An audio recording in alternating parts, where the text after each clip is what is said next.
Edu-Magicians, welcome to the Edu-Magic Podcast with your host, Dr. Sam Fessich.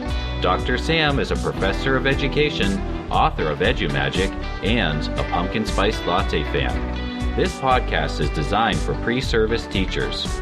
Remember, friends, teaching doesn't begin at graduation, but during that first class at 8 a.m. Let's get this party started. I'm Casey Bell from the Google Teacher Podcast, a part of the Education Podcast Network, just like the show you're listening to now. Shows on the network are individually owned and opinions expressed may not reflect others. Find other interesting education podcasts at edupodcastnetwork.com. Hello, Edu-Magicians, and welcome back to another episode of the Edu-Magic Podcast. My name is Dr. Sam Fessich, and today I have with me Erin Quiggle. Before we jump into his teaching story and all about data collection, I want to share with you how we met. So we met through a friend named Nakoti Keating, and he created this awesome little device. It's about the size of like a little Tide tablet that you would put in your washing machine. And what it does, it's a little electronic device that is used to track behaviors. It can track occurrences, it can track frequency. And when I first heard about this device, I want to say maybe 3 years ago, I was so excited about it because this was something that I could have used in my special ed classroom. I was working with students with multiple disabilities, and we would do frequency checks, or we would do timing of different activities, whether it was, for example, one student who had little mini seizures, we'd have to time his seizures, how long they were from start to finish, and then track that data. And this was all manual or like typed out on the computer after the fact. But using this device called My Tap Track, it would have made my teaching life so much easier and would have saved me lots of teacher time. So we're going to talk about this device during this episode today. But before we get started, Erin, would you mind introducing yourself to these wonderful Edu-Magicians on the show today? Absolutely. So thanks so much, Sam. It's great to be with you this morning. I've really been looking forward to this. So again, my name is Erin Quiggle. I'm a lifelong educator, a lifelong learner. My story begins, I grew up in a small town in Pennsylvania, northwestern Pennsylvania. I'm a son of teachers, and they always talked to me about thinking about other occupations. And I've now since learned why, as they understood as teachers how hard it was, the dedication, the passion that was involved, and then how hard it was to kind of build and develop a family. It was just a really tough profession. Well, I had always worked with students. I was a coach. I taught swim lessons. And when I really tried to put it all together, I was just led to be a teacher. So I enrolled in a Master of Arts in Teaching at the University of Pittsburgh, did my intern teaching at Falk School, which is their laboratory on campus. And then I struck out once I got my master's to become a teacher. It was very hard in Pennsylvania at the time. Yeah. So I moved to North Carolina and became a fifth grade teacher in Asheboro, North Carolina. I was the only male on staff, which was absolutely wonderful because I got to meet all the students from all the grades because it was very interesting to see a male teacher, so they all came to see me. It was awesome. And I moved into Wake County, North Carolina, again, teaching fifth grade. And then as I kind of developed, SaaS products came. We moved away from software into, subscription-based services. And I saw a company called Study Island that had developed a standards-based, a lot of people will put it test prep, but it's more about mastering standards and understanding what students are getting at one art and driving your instruction. Well, I saw that they were looking for a representative in North Carolina. So I interviewed and became a sales rep for Study Island. And that changed my career from being in the classroom working with students to being on the other side and helping schools see great resources, helping them find the right fit, and then focusing on the implementation. And so that's really the core of what I like to do and what I believe in through this is, yes, I do sales and marketing, but it comes down to effective implementations in our districts, our schools, and our classrooms. So if it's not implemented with fidelity and there's accountability and it's working to improve outcomes for students, then we're doing a disservice. So it really is about that. And I think companies that respond to that and don't just look at, hey, we've got a great product that'll help with your needs, there you go. It's about working and building that implementation. Now you've created a really neat cycle. So I take everything I've learned in teaching and everything I've done, and I bring it to my job every day. So that's how I got to where I am today. And I've worked for a few companies along the way, but currently, as you said, it's with My Tap Track, and I couldn't be more excited. Awesome, Erin. I love the mission that you shared about, really believing in that company having a service type Mm-hmm. mindset. How are we serving the students? How are we serving the school and the district and the teachers? Right. And I think, to that end, it really does take somebody outside that maybe has that experience to help people see and make those connections. Because a lot of times you're just knee deep in it. And as as a Yeah. teacher, I mean, you're just moving from second to second, minute to minute, and your brain's going, you don't always have that time to take that, step back or take that 30,000-foot view. So, Yes. and too much we see districts and schools that will put a lot of time and effort into something, but not develop the end user fidelity and the accountability, and then they just move to another product and they're in this vicious cycle. And what we need is companies to say, no, we're coming in there, we're going to build this implementation, we're going to impact your teachers and students, and it's going to be a great relationship. So that's kind of the mindset I want to bring to it. And that's an excellent mindset for our listeners, to be thinking about when we have this conversation regarding, specifically, we're talking about My Tap Track today and the importance of collecting data. Now, I know for some of you listening today, you might be elementary or middle or secondary educators. We might have some special ed teachers in the crowd. Don't think you have to be a special ed teacher to get something out of today's episode. We're going to Correct. be talking about the importance of data collecting today, and everybody we know raises up that child in that classroom. So let's jump into what data collection is and why do we need to collect it in the first place. And we're going to talk about some ways that My Tap Track can help when it Mm-hmm. comes to data collection in and actually out of the classroom, right? Yes, absolutely. Yep, it can really be collected, anywhere that you need to be collecting it. So, and something I've learned is that when we're talking about data, you really kind of need to define what data. Are we Mm, talking about test scores? Are we talking about pop quizzes? Are we talking about summative end of the year test scores? What data are we talking about? Well, My Tap Track really can impact the type of data I feel is really hard and time intensive to collect, and that's the observational data. So when you've got students in your classrooms and they're exhibiting behaviors and certain things that are impacting their learning or other students learning, you've got to capture that. You've got to somehow communicate that to your support teams and say, this student may need some more support. Here we are kind of giving our core instruction and doing other interventions more universally. But what about those students that aren't responding? So we see it. How do we capture it? And that leads us to really heavy processes. Teachers are doing a lot of note taking, tallying, clock watching. I've seen when I have my meetings, people are showing me their clipboards and their stopwatches and, Oh, those clipboards. exactly. And you know, it's like, so are you actually trying to observe this for, documentation and all of that? Or are you teaching? Like, what are you doing? And they're like, aha, therein lies the challenge that we have, Yes.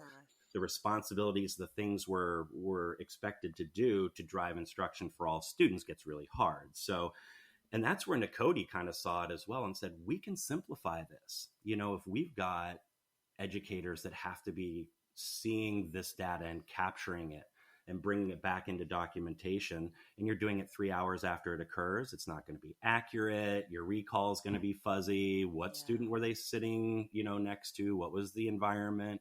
So with My Tap Track, and you already kind of gave a preview, is it originally started as that small device where you're simply tying the observable behavior to the number of clicks.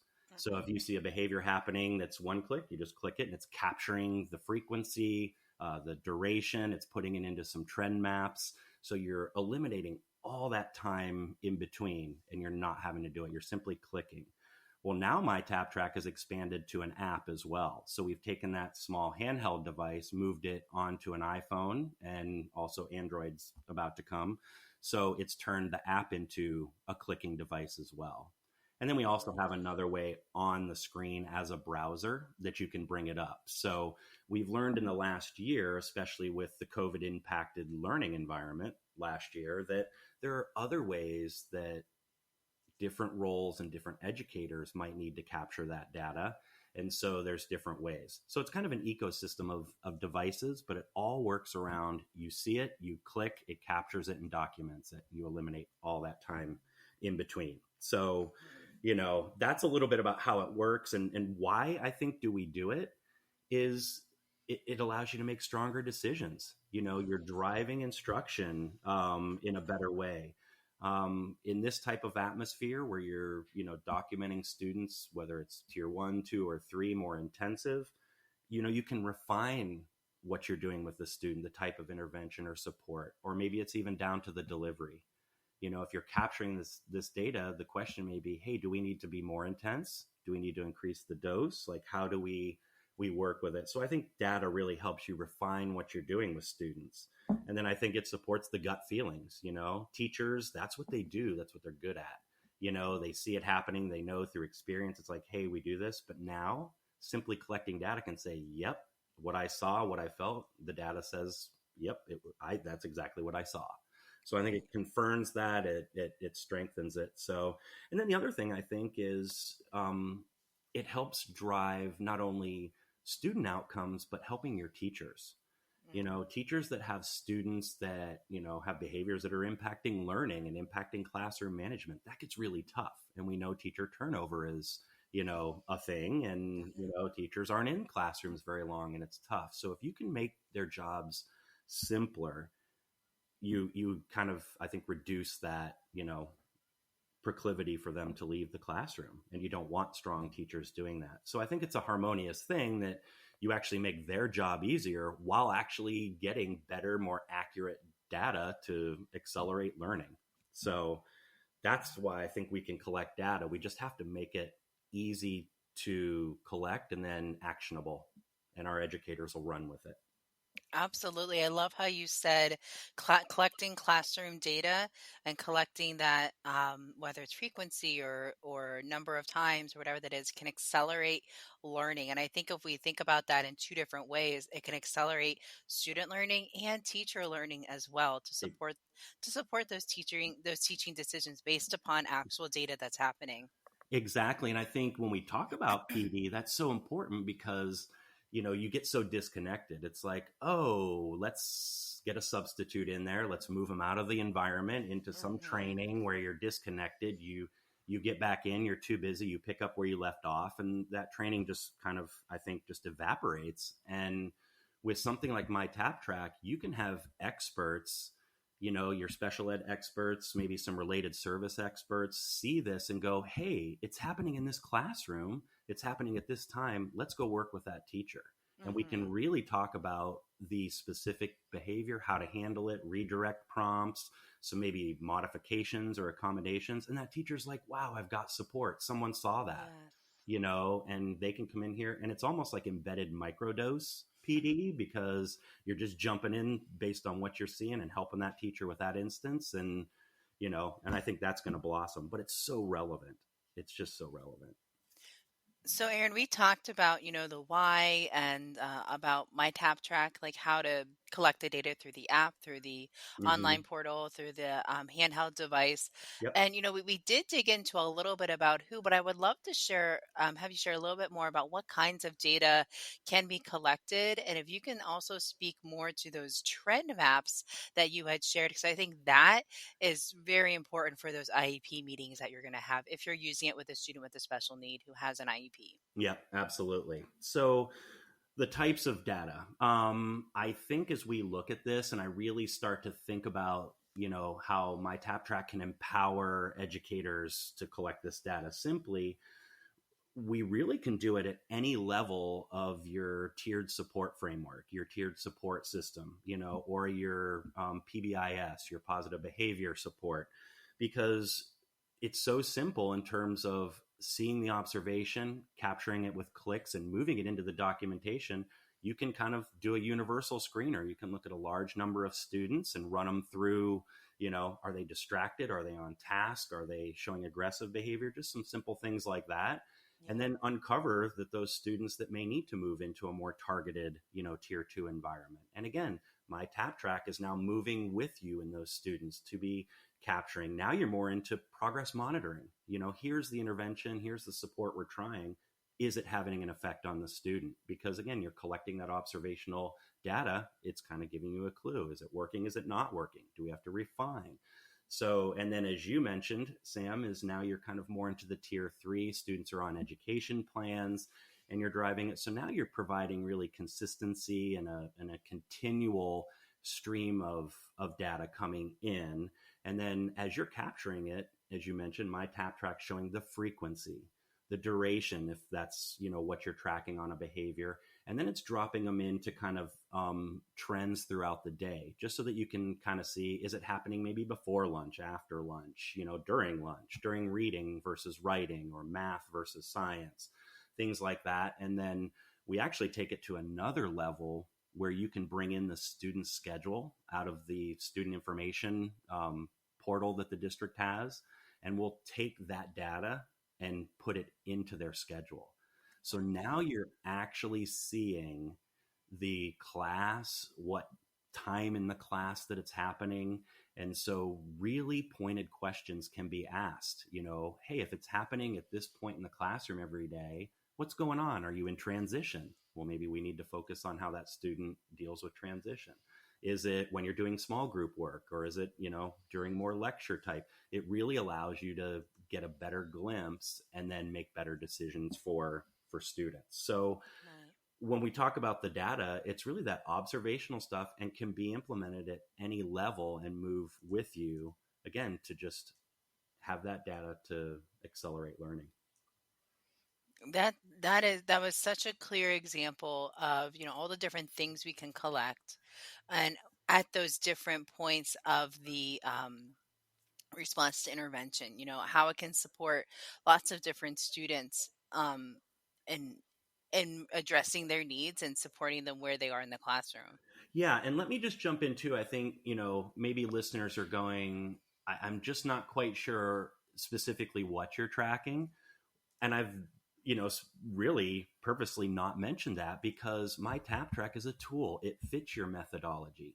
So you're going in and building that. If it's tier 1, what are the 3 to 5 things you want to be observing and tracking on a group of students? You build that in, and then that's what you track.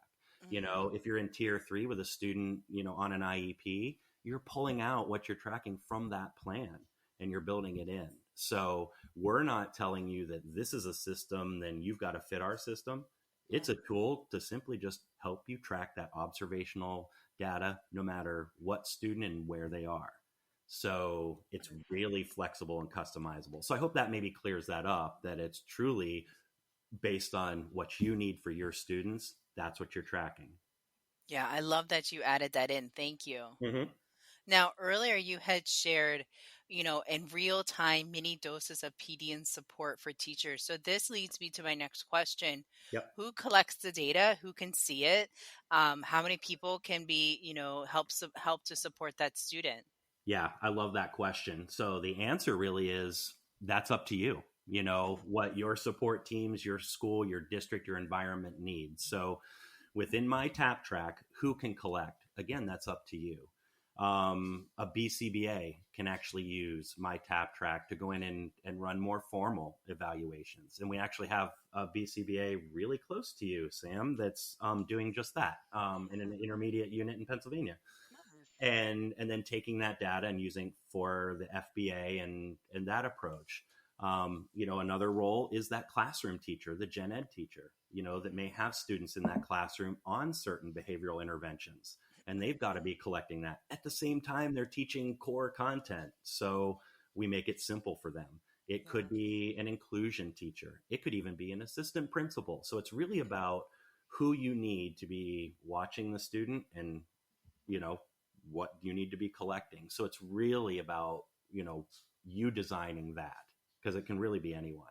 Now, from a viewing standpoint, you create the support team for the student. So you can bring in anyone that you need to give visibility on the documentation and the data.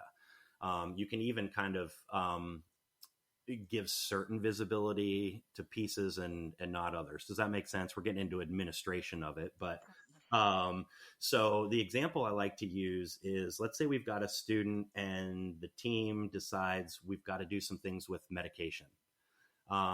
We can actually put in a support change into My Tap Track, which will show you in the documentation when the medication was changed. So now you've got pre, post, and can really see the impact.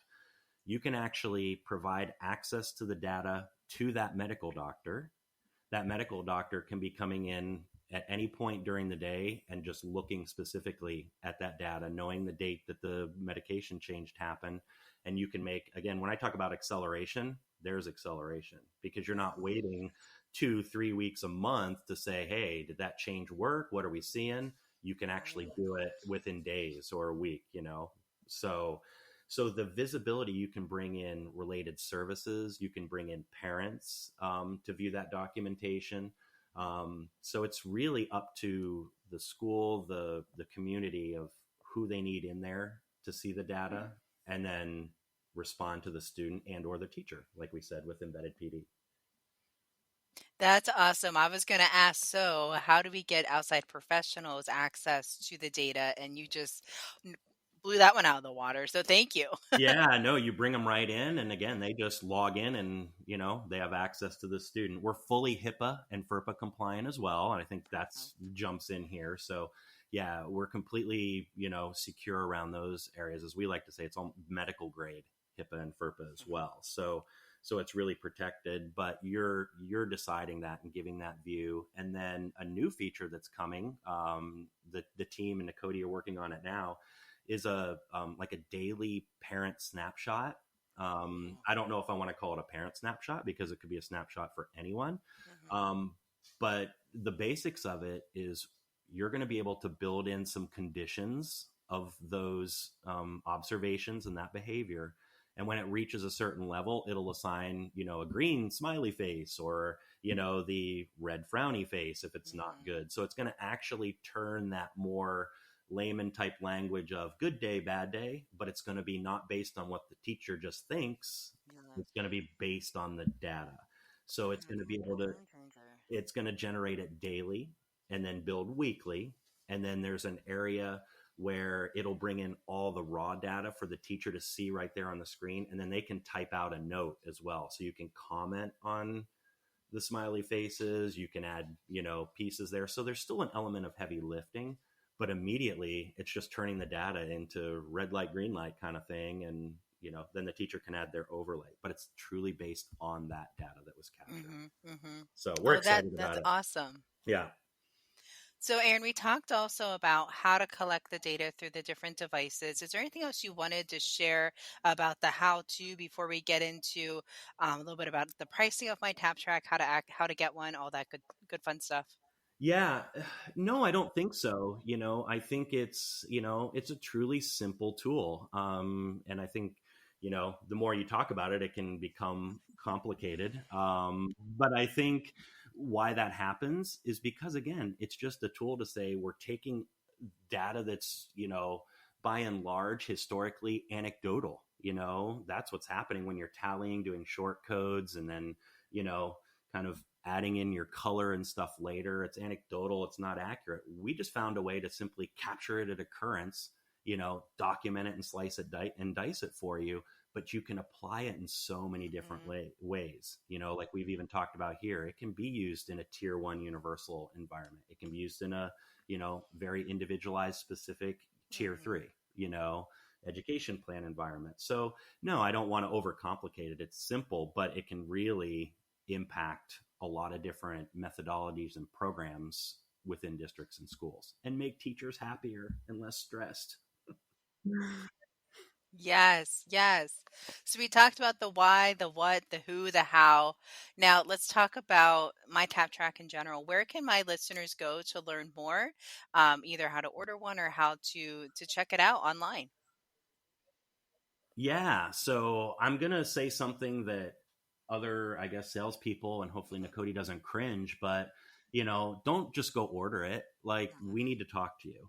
We need that's the thing is we want to partner. I want to understand more about you know uh, your challenges and needs and all that because But No, so I that's just felt great. like I had to say that, Lynn. So, um, so you can go to mytaptrack.com, our website, and that provides some kind of general basic information about the product and how we help and things like that. But ultimately it's to connect with me and let's get in, do an overview walkthrough, really talk about how you might want to use it and get specific. So, and you can do that from the website. You can schedule a demo.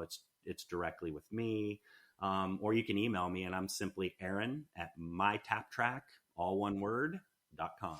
Excellent. Kind of going back to that service mindset that we had talked about earlier.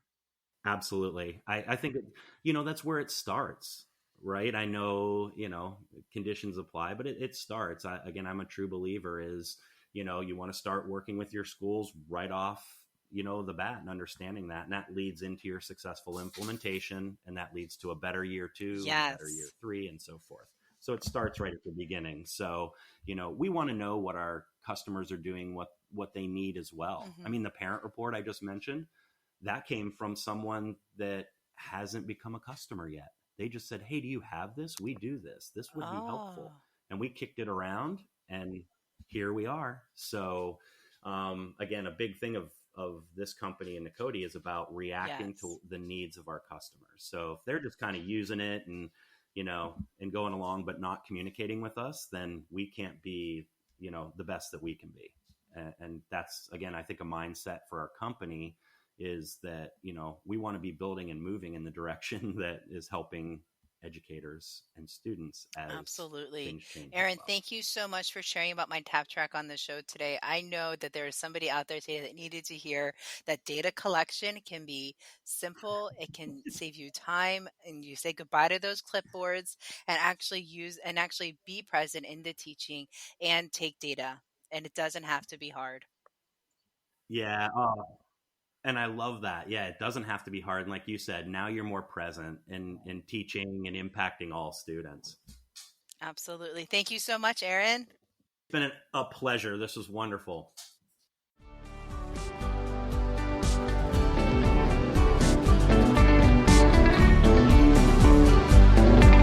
And there you have it, Edu-Magicians. If you enjoyed this episode, please subscribe and share it with your friends. For more Edu-Magic, check out sfessage.com and follow Dr. Sam on Twitter and Instagram at sfessage. Until next time, you have the Edu-Magic within you.